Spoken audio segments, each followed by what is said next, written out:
Good morning.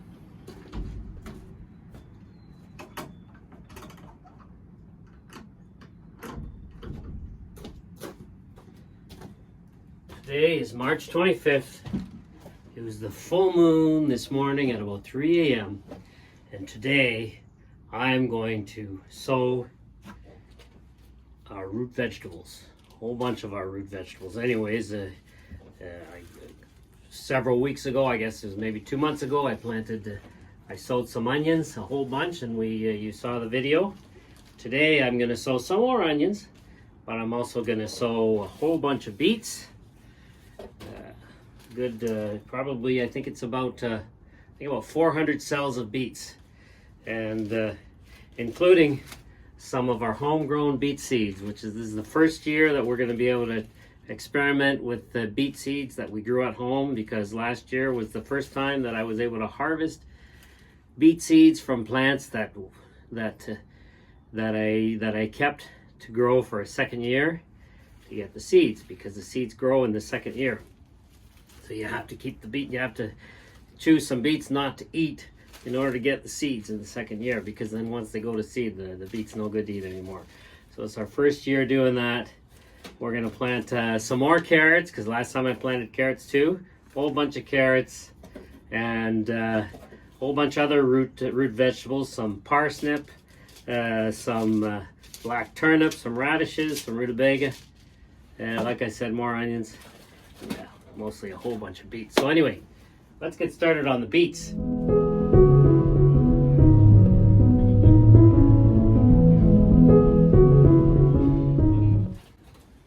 So, when working with beets, I'm gonna put my glasses on here because I like to see what I'm doing with these small seeds. Although beets seeds aren't so small. With beet seeds, you have to be aware that it's what's called a composite seed, which means a single seed can have more than one seeds in it. They're kind of like they're all stuck together, about 2 or 3 seeds, which means you got to be prepared, that you're going to have a bunch of little sprouts from a single seed. So you see there are the seeds right there. And each one of them, they're funny looking because they're bumpy. Each one of them can have more than one seed.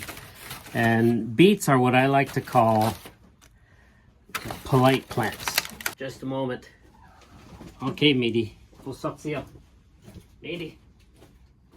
Oh, okay, I think I'm going to close this door.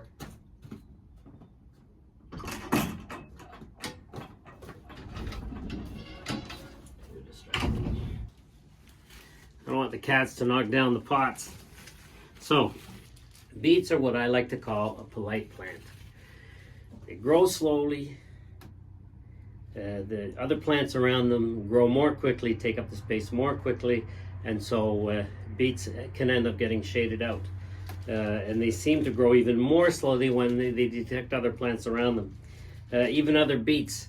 However, 2 beets growing really closely together, they'll just push each other apart and take up whatever available space is around them. And so it's important when you plant your seeds. Like I said, the seeds are composite, which means they have one seed can have 2 or 3 seeds in it. Okay, so they're bumpy, and so you have to be aware that you could have 2 or 3 seeds in each one of your cells or in each one of your spots where you plant seeds. And so you got to make sure you give enough space for all those plants. So that's why I like to plant them in pots first, for those 2 reasons. First of all, so that they're already a little bit grown before I put them in the garden, so that they're not overtaken by other plants first. And secondly, when I see in the cell how many plants I have, well, I can choose maybe to take some out, to cut some or whatever, if I have too many. But let's say I have 2 or 3 plants in a single cell. That's okay. I could not bother separating them, put them all in one spot, but I have to make sure the spot where I put that cell, where I transplant that pot with that cell with the 3 beets in it, I have to make sure there's enough room for 3 beets. Okay, and so when I plant ahead of time like this and transplant later, it allows me to do that, because I've often just planted beets direct in the garden, which works too, except that I've always ended up with too many beets too close together, and when they're really small, it's personally I find it a bit of a pain, thinning them out, cutting them, and so on, making sure I give them enough space, because it's you're on the ground and everything. I suppose in a raised bed it would be easier, and so, but when I do it ahead of time like this, it's just the whole process is a lot easier. It's sort of the same idea with carrots. I plant some carrots indoors or in the greenhouse to be transplanted. Others I will plant, I will direct sow. And it's harder work thinning them out. But what's easier when you thin anything out, carrots or beets, is you can use a pair of scissors and just cut them at the base, rather than trying to pull each one out that you want to pull out, because then you might pull other carrots out or other beets out that you don't want to, and you don't want to do that, because the thing is, when you cut the plant at the base, let's say you got 2 carrots growing side by side, or 3 carrots growing side by side, and you cut the one in the middle, it's better, because if you pulled that one in the middle, you might end up pulling all 3. And also, when you cut that one in the middle, you're leaving the other 2 alone, and on top of that, that little root that's there that might stop, it might grow its stem right back again, or maybe not. What it might end up doing though is fusionner. It might end up like I can't remember the word in English. It will end up becoming part of one of the other carrots beside it. They will kind of like stick together and grow together. You can often see that in gardens where carrots end up, I can't remember the word, fusionner. Like you'll see a carrot, a single carrot root with 2 stems coming out of it, because that's 2 carrots that fused. I think the word is fused, so they might fuse together. And so the energy of that carrot root that you cut will end up going into another carrot. So that little carrot that you cut will continue to live, which is really nice. I always, for many years, I had so much difficulty pulling anything out, and so I'd always have too much and not enough space, because I didn't like killing any of my plants. And so, but then when I realized, if I just cut it, it'll continue to live, and it'll fuse with the other plants around it. It'll give its energy to the other plants around it, and it will continue to live. So that's how I look at it right now. So my carrots, my beets, and so on, that's how I'll thin them out. My onions too. I'll just cut them at the base, and then we can see what happens later. So there you go. For sowing it, it's very much like the onions last time. They're just gonna. So these are some of our homegrown seed that I was talking about.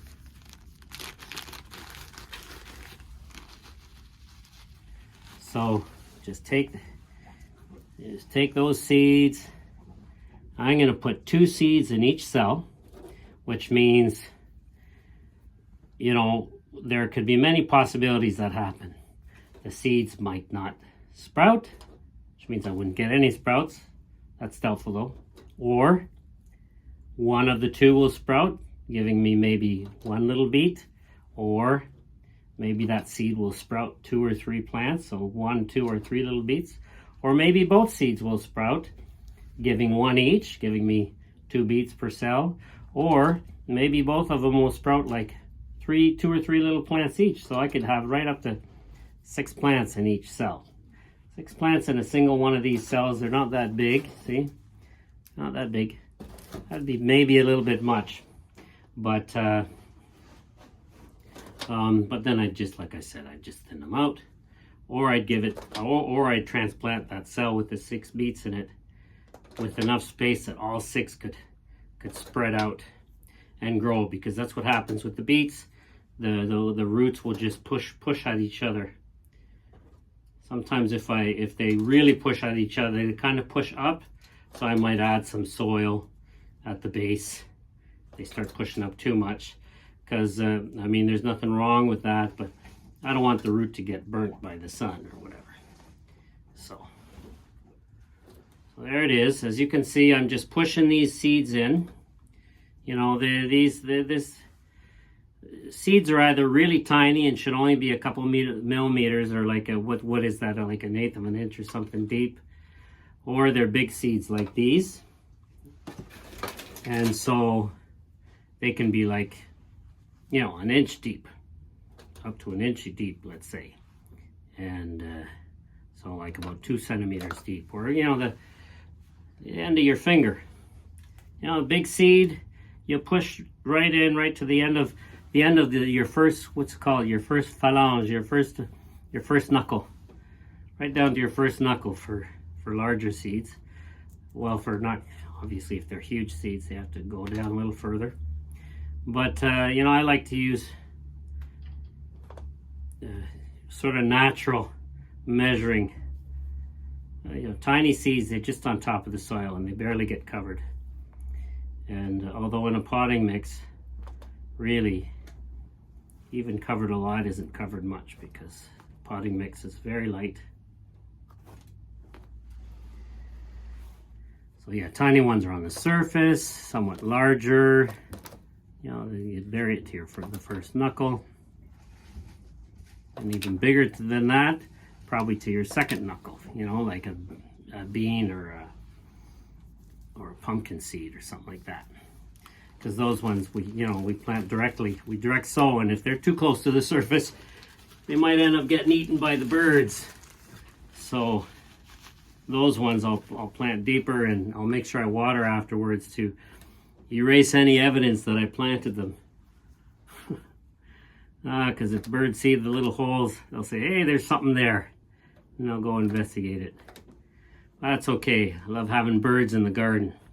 Help us with our bugs and grubs and so on. So yeah, I can't wait to see how these homegrown seeds do, what kind of beets they'll end up giving, because I'm not even sure what kind of beet they were, although it was a red one. Wasn't one of the other colors that we grow sometimes, because the root was red in that second year beet that went to flower and seed. What's great about having homegrown seeds is the true abundance. I mean, I've got 2 bags here, the hundreds of seeds, all from one plant, one beet. What was interesting about that beet was it was in the garden, and I was cleaning up the garden.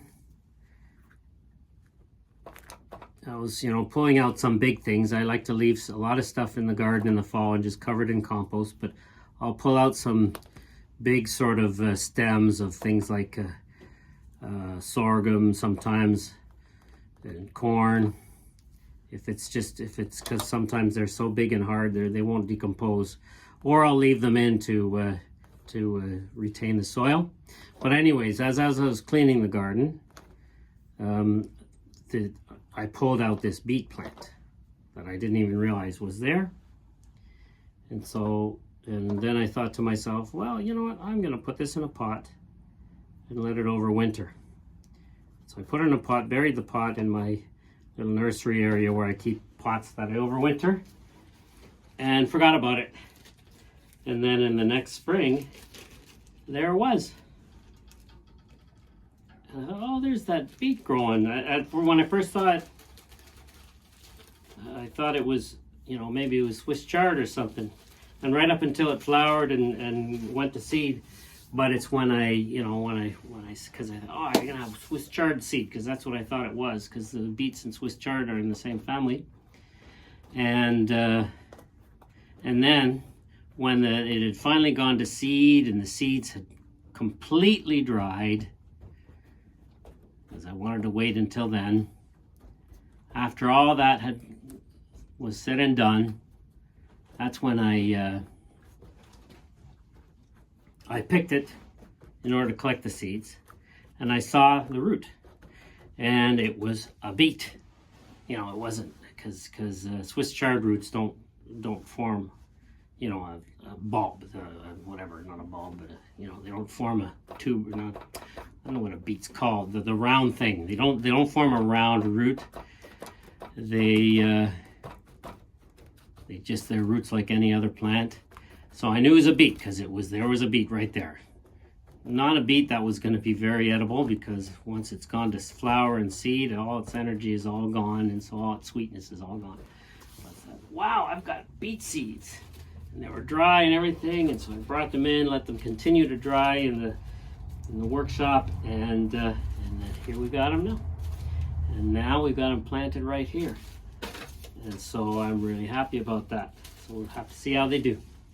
Anyway, I'm going to continue planting all these things. Like I said, there's, you know, in here there are 48 cells.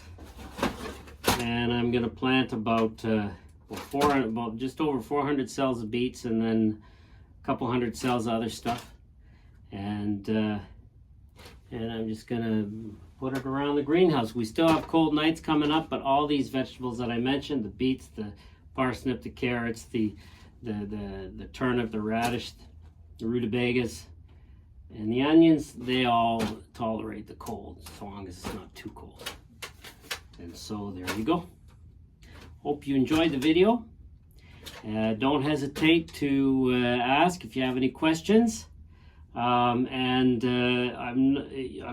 may not have done it yet, but either it's already done or pretty soon. You could have the option to become a member of our channel. And so you can check that out if you're interested. I think it's just fun to have that kind of a connection.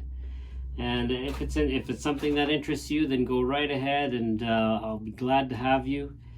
And you know, I'll try and make it interesting for everybody. I'm new to this, so I'm learning. I'm new to this kind of thing, memberships on channels and all the rest of it. But so I'll be learning with you in that regard. And so, have a great week. Thank you for watching.